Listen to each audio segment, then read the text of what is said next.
એક સીટમાં તો આટલી મજા અમને આવીને એને આવે છે અને એ દોડતા થયા છે। અને જેને પોતાના બાપના પેટ પડીને કામ ન કર્યું હોય ને જીવે ત્યાં સુધી કામ ન કરી શકે।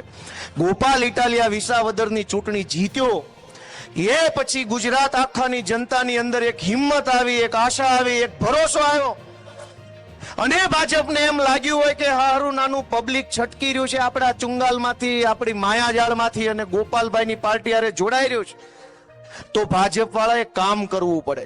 પણ કામને બદલે ગામડે ગામડે સન્માન સમારોહ ચાલુ કર્યા છે। અમદાવાદમાં સન્માન સમારોહ, રાજકોટમાં એટલે સન્માન નહીં, હવે તો કામ કરો।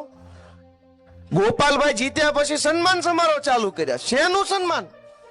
લૂંટી લીધા પ્રાઇવેટ શિક્ષણમાં એનું, દવાખાનામાં લૂંટ્યા એનું, કે ટોલ નાકે લૂંટ્યા એનું, કે આ ડ્રગ્સ વેચાવીને અમારા દીકરાઓને બરબાદ કર્યા એનું, કે આ મંદિરમાં ભવડી નાખ્યા એનું, શેનું સન્માન?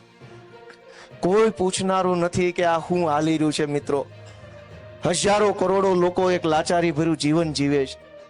કેટલાય લોકો એવા છે ખાવાની સમસ્યા છે, ખાવાના પૈસા નથી।